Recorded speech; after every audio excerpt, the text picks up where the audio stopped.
أمي يا حبا أهوى يا قلبا أعشق دنيا يا شمسا تشرق في أفقي وردا في العمر شذا ماذا أتذكر يا أمي لا يوجد شيء أنسى فالماضي أحمل أزهارا والحاضر تبسم شفتا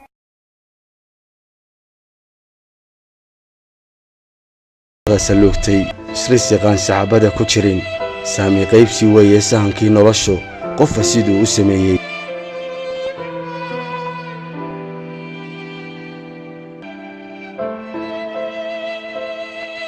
waa saban la yaab badan saacado soo jeed badan surimo sir ah iyo safar aan soo noqon lahayn waa fariimo ku sida tusaale hooga tusmareeb qalbi jab iyo murug rajada maldoofka ahi iyo riyada mal awaalku waxay kugu hogaamisaa mahadha xasuusteedu xanuun ay leedahay marinada qaar baa kadeed badan waqtiga iyo taariikhduna dharaaraha iyo moogo marbay mawjadaha ay sidaan ay ku silciyaan xeeladaha taariibta sirta ku duugani waxay muddooyinkan yeelatay wajiyo badan oo kolba ay la soo baxday dariiqo iyo marin hor leh oo lagu maanguurinayo dhalinyarada walaacu kaga dhacay mustaqbalka aayahooda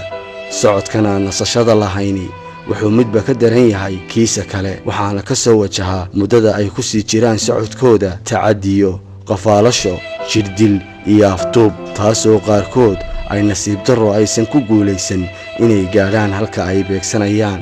waxay ka ordayaan baahi cabsi waxayna beegsanayaan nolol barwaaqo ah oo ay filayeen inay ka heli doonaan halka ay diiradda u saarnayd oo ahayd dalalka Yurub waxay siriyadaasi ku burburtay dhulkan saxaraha ah ee badaha waaweyn ee cadcadi ay ku xeeran yihiin wadada Yurub loo maray albaabkeedu burinkeedu waa mid aad u khatar badan run ahaantiina waa mid waalidiin badan ku beeray beer olol iyo naxdin waa mid walwalka iyo walaaca ka haysta boqolaal iyo kumanaan waalidiin ah habeen iyo maalin aysan ka ladin waxa soo wajahaya dallaankooda ku ilaaday ee ku dhamaaday dhul saxara ah iyo badahaasi kuwaasoo magacyo iyo suuradahoodu ay qalbiyadooda ka sii muuqdaan markii ugu dambeeyay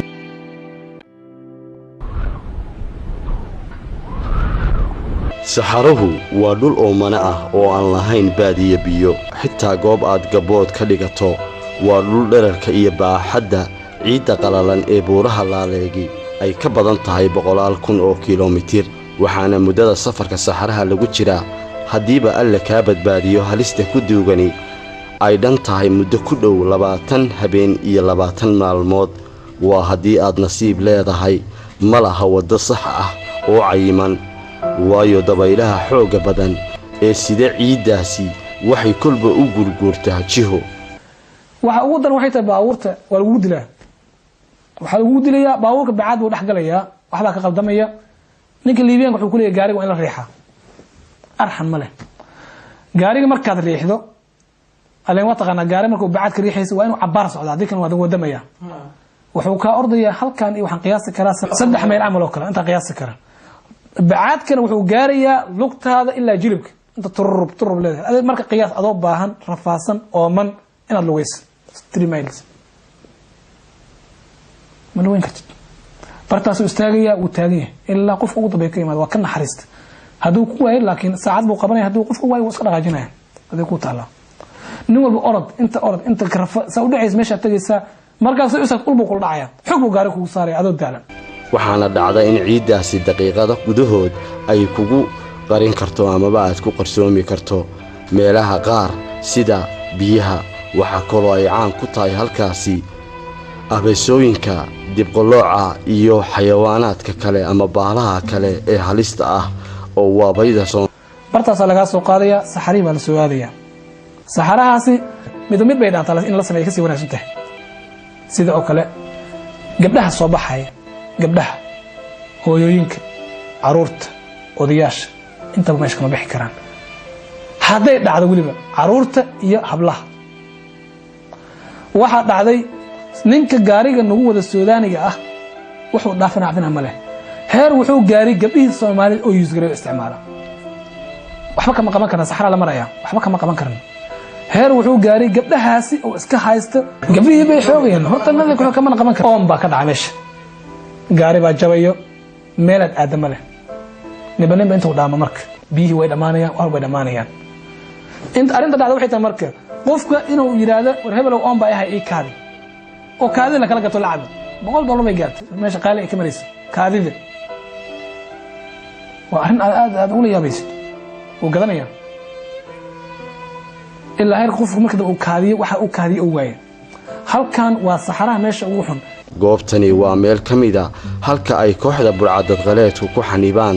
dhalinyarada isla markaana afduub ahaan ay ugu xidhaan si lacag looga qaado iyagoo ay ku jirdiraan isla markaana ay ku cadibaan kuna qasbaan haddii uu lacagtaa bixin waayo in ay qudha ka jari doonaan waxay sidoo kale la soo hadalsiiyaan eheladiisa kuwaasoo ay codkiisa maqashiiyaan xilliga ay jirdilayaan ilaan waa beer waalidkii dhankooda kama habsaamaan waxaanay markiiba la degdegaan si ay ilmahooda cilada ku xidhan u badbaadin lahaayeen والله أنا أقول آدي أدبر وحماي ورقاد بحر ورقيسنه أنت ضمنت ولا الإسلام خاصة تبنت أمضى يلعقت الجوجيو كل قال لي من إياه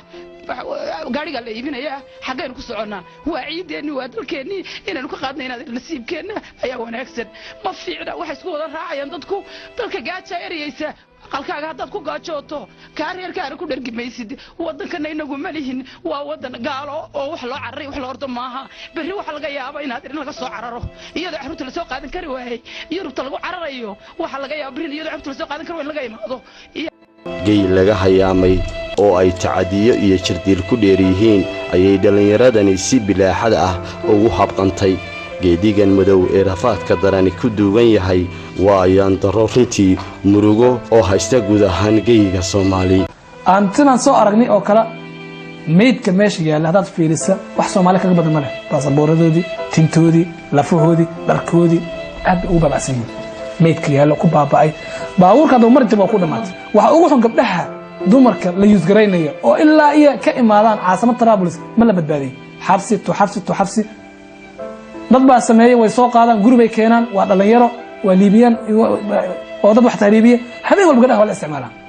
xoog ma hadli karto waa la dilay haday hadash wiilka ma daladi kara waxa laga yaabaa naagta in lagu hor ka haysto gabadha lagu hor ka haysto gabadh ay rabaan way soo galayaan fiir way la degayaan marka saxaraha soo marayso ma ayna daawyaraan iskaga soo marimaysid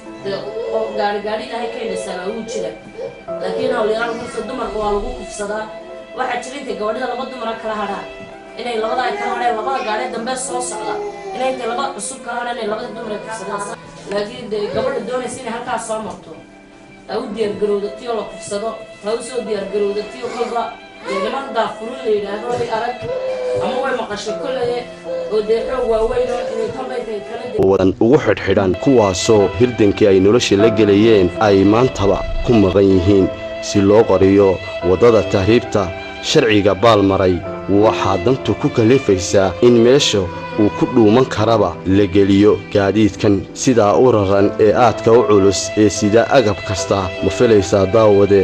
dabaqada ugu hooseysa in lagu xareeyo dhalintani oo dushana laga saarayo waxaasoo alaaba iyadoo socodka la soconayaana yahay kaa aan soo sheegnay muddada 3 toddobaad ah qaar baan iyagu dib uga soo noqon halkaas oo naqasku ku xidhmaa qaar baa waxyeelo maskaxda iyo jidhka iyo naftiisaba haleeshaa halkaasi ay ka asiibtaa bixinteennan ayaynu barku ogaan doonaa habka ay u nool yihiin iyo sida indhala'aanta ah ee ay dhalintani ugu dayacan tahay islamarkaana ay subaxda ka dambayso ugu sii ordayso ay ugu jirto geedigani halka uu ku soo afjaray nagoo ka ambaqaadi doona kuwa halista iyo hooga badan kala kulmay badweynta baddan madow ee aad aragtaan in badan oo dhalin ah ayaa baddan iyo saxarahan ruuxdoodii iyo naftoodii lagu waayey in badani waxay ku xidhan tahay derbiyo iyo goobo aan la aqoon halka qaarna la laayahay ثلاثة مات لوح في البحر موت 3 أنفار قال لك مات لا حول ولا قوة إلا بالله waa maalin catow iyo calaacal meel la ku buuxin waa maalin ilmada waalidkay qubanaysaa doojin kareen jirka damqanaya daraar weeye dhiitada iyo dhilada taalla afka qalaad ku dhibaayo والله المسلمين واحد كلام بعدين بعدين في هنا صحراء مسلم لكن لا مسلم والله مشكلة كثير. tanna waa dhab iyo dhirbaaxo weji gabax leh oo ku dul harsatay dhalinta naftooda ku gadoomisay geediga rafaadka riyada Yurub gabal weeye dhacay oo